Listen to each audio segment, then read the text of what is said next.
যে যেখান থেকে রাইটিং এর আজকের এই এপিসোডটি দেখছেন, রাসাইলসের পক্ষ থেকে অভিনন্দন। রাইটিং এ আজকে খুবই গুরুত্বপূর্ণ একটি বিষয় নিয়ে আলোচনা করার চেষ্টা করছি, সেটি হচ্ছে রাইটিং টাস্ক 2। এবং সাধারণত রাইটিং টাস্ক 2 দুই ধরনের থাকে, সেটি হচ্ছে আর্গুমেন্টেটিভ, নন আর্গুমেন্টেটিভ। তার মধ্যে ইজি এবং সহজে বোঝা যায় যে সেটা হচ্ছে নন আর্গুমেন্টেটিভ। নন আর্গুমেন্টেটিভ এসে নিয়ে আলোচনা করলে প্রথমেই যে বিষয়টি চলে আসে, যে কোনো ধরনের প্রবলেম রিলেটেড যে এসেগুলো আছে, যেখানে কোনো একটা বিষয়ের প্রবলেম বলা হবে, পাশাপাশি তার সলিউশন বা সাজেশন বা রিকমেন্ডেশন থাকবে, সেটাকেই আমরা নন আর্গুমেন্টেটিভ বা প্রবলেম সলিউশন এসে বলি। তো আজকের যে এসে সেটা আমরা প্রথমেই পড়ে নিচ্ছি, তারপরে পর্যায়ক্রমে পুরো এসের মডেল আনসার নিয়ে আলোচনা করব। কোয়েশ্চেনটি হচ্ছে, the internet has transform the way information is shared and consumed, but it has also created problems that didn't exist before. What are the most serious problems associated with the internet and what solution can you suggest? Our last word about the solution can you suggest? Last sentence ti পাচ্ছি যে what solution can you suggest? Question এর meaning যদি আমরা খেয়াল করি, বলা হচ্ছে যে ইন্টারনেটের ট্রান্সফার, বলা হচ্ছে ইন্টারনেট যেভাবে আমরা কমিউনিকেট করে থাকি বা যে নিউজটা সচরাচর আমরা যেভাবে দেখি, তার মধ্যে এটা ব্যাপক পরিবর্তন এসেছে, যার ফলে অনেক প্রবলেম সৃষ্টি হয়েছে যেগুলো আগে ছিল। তো তার মধ্যে সবচেয়ে সিরিয়াস প্রবলেমস ইন্টারনেটের সাথে জড়িত যেগুলো, সেগুলো নিয়ে আলোচনা করবেন এবং সেটার সলিউশন কি হতে পারে। এই ছিল কোয়েশ্চেন। নেক্সট হচ্ছে আন্ডারস্ট্যান্ডিং কোয়েশ্চেন। এখন আমরা এসে লেখা শুরু করব। এসে যখন আমরা লিখবো, সাধারণত এসের জন্য 4টি প্যারাই আমরা লেখার চেষ্টা করি। সেটি হচ্ছে ফার্স্ট প্যারা ইন্ট্রোডাকশন, দেন বডি প্যারা 1, সেটা যেহেতু নন আর্গুমেন্টেটিভ সেটা হবে প্রবলেম, বডি প্যারা 2 সেটা হবে solution, and finally conclusion. First intro নিয়ে আমরা কথা বলি। ইন্ট্রোডাকশনে সাধারণত কী নিয়ে আলোচনা করি? ইন্ট্রোডাকশনের ফার্স্ট কাজ হচ্ছে কোয়েশ্চেনটাকে প্যারাফ্রেজ করে সেটা উপস্থাপন করা। যেহেতু এটা এসে হচ্ছে নন আর্গুমেন্টেটিভ প্রবলেম সলিউশন, তারপরের কাজ হচ্ছে প্রবলেম এবং সলিউশন নিয়ে কথা বলা। তাহলে প্রথম কাজ হচ্ছে কোয়েশ্চেন প্যারাফ্রেজ, নেক্সট হচ্ছে প্রবলেম, তারপর হচ্ছে সলিউশন। এই 3টি বিষয়েই আমরা ইন্ট্রোডাকশন লিখে নিই। এইখানের যে মডেল আনসারের ইন্ট্রোডাকশন আছে সেটি আলোচনা করা আছে। The ইনরমাস growth in the use of internet over the last decade has led to radical change to the way people consume and share information. ইন্টারনেটের যে ব্যাপক বৃদ্ধি গত দশকে সেটা হয়েছে, সেটা মানুষের জীবনযাত্রায় ব্যাপক পরিবর্তন নিয়ে এসেছে এবং মানুষ যেভাবে নিউজটা নেয় এবং শেয়ার করে। Although serious problems have arisen as a result of this, এর ফলে যদিও কিছু প্রবলেম সৃষ্টি হয়েছে, দেয়ার আর সলিউশন, সেটির সমাধানও আছে। তো আমরা ফার্স্ট সেন্টেন্সে চেষ্টা করলাম, প্যারাফ্রেজ করলাম কোয়েশ্চেনের। সেকেন্ড সেন্টেন্সে এসে আমরা সেটির প্রবলেম এবং সলিউশন নিয়ে কথা বললাম। এই ছিল ইন্ট্রোডাকশন। ইন্ট্রোডাকশনের পরপরই যে কাজটা হচ্ছে, যেহেতু এটা নন আর্গুমেন্টেটিভ, আমরা প্রবলেম নিয়ে আলোচনা করবো। Let's talk about. আজকের এই মডেল আনসারে যে প্রবলেম তুলে ধরা হয়েছে সেটি 2টি পয়েন্ট রয়েছে। একটি পয়েন্ট হচ্ছে ইন্টারনেট সহজে অ্যাক্সেস করতে পারে, আর সেকেন্ড প্রবলেম হচ্ছে যে ইন্টারনেটের ফলে ফ্রড এবং হ্যাকিং বেড়ে গেছে। ফার্স্ট প্রবলেম নিয়ে আলোচনা করা যায়। One of the first problems of the internet is the ease with which children can access potentially dangerous sites. যে প্রথম প্রবলেম হচ্ছে বাচ্চারা সহজে ডেঞ্জারাস সাইটগুলোতে ঢুকে যাচ্ছে। For example, pornography sites are easily accessible to them because they can register with a site and claim to be an adult. তারা pornography সাইটে easily access করছে, সেখানে রেজিস্টার করে ফেলছে যে তারা অ্যাডাল্ট, এটা বলে সহজেই কী করছে, তারা রেজিস্ট্রেশন করে নিচ্ছে। There is no doubt that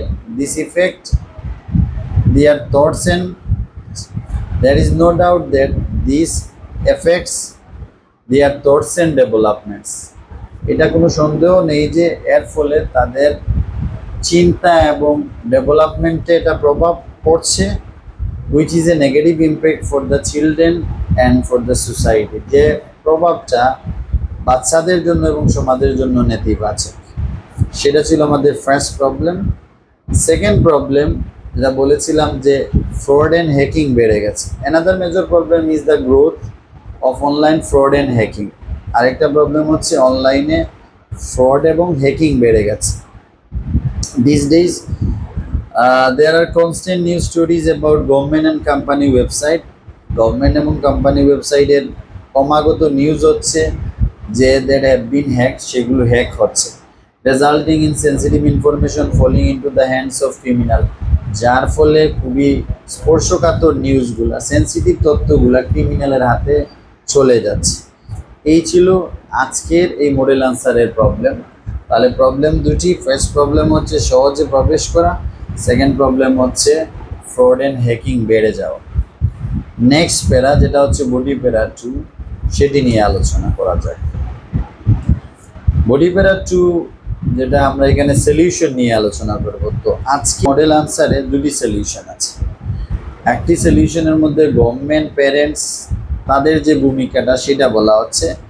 second সলিউশনে security improvement কিভাবে করা যায় তার উপর জোর দেওয়া হয়েছে। মডেল আনসারটি পড়া যাক। It's important than action is taken to combat this problems.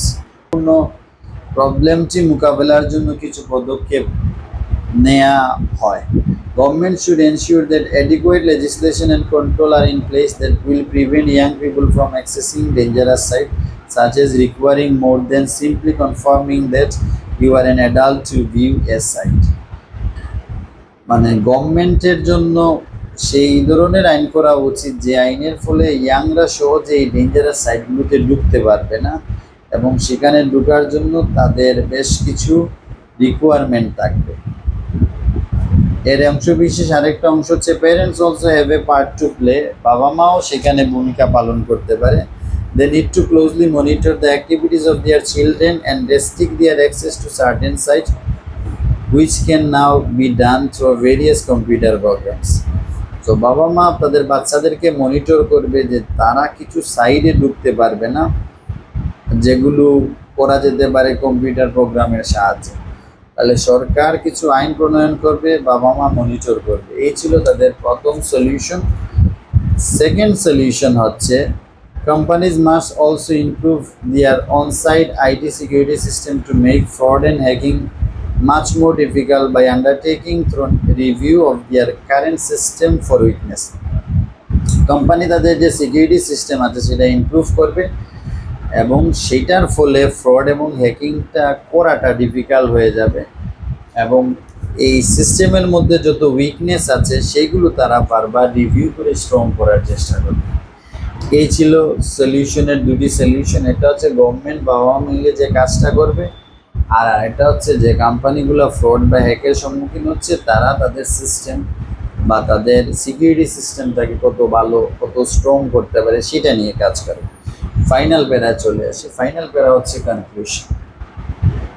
কনক্লুশনে খুবই সিম্পল, প্রথমেই কানেক্টিং ওয়ার্ড ইউজ করবেন to conclude, to sum up যে ওয়ার্ডগুলো আছে। তারপরে হচ্ছে রিইটারেট করা। তারপরের কাজ হচ্ছে ইন্ট্রোতে যেগুলো বলেছেন, প্যারাফ্রেজ করেছেন, তারই একটা অংশ বিশেষ প্রবলেম সলিউশন সেটা নিয়ে আলোচনা করা। অ্যান্ড ফাইনালি একটা রিকমেন্ডেশন থাকবে যে এটা থেকে কিভাবে আমরা উত্তরণ করতে পারি বা কোন কাজটি করলে এটার ফিউচার ব্রাইট হবে।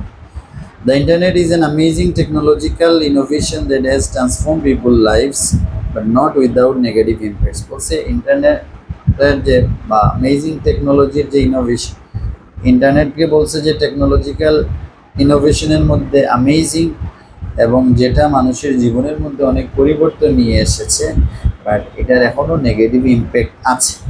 অ্যান্ড ফাইনালি রিকমেন্ডটা হচ্ছে with the right action by individuals, governments and businesses, যারা সরকারে আছে, ব্যক্তিবিশেষ এবং বিজনেসম্যান, সবার রাইট অ্যাকশন মানে সঠিক পদক্ষেপ, it can be made a safe place for everyone, এটা সবার জন্য নিরাপদ হতে পারে। তাহলে আমরা আজকের এসেতে আলোচনা করলাম ইন্টারনেটের রিলেটেড যে প্রবলেম এবং সেটা কীভাবে সলভ করা যায় এই বিষয়ে। সবাই ভালো থাকবেন। আল্লাহ হাফিজ।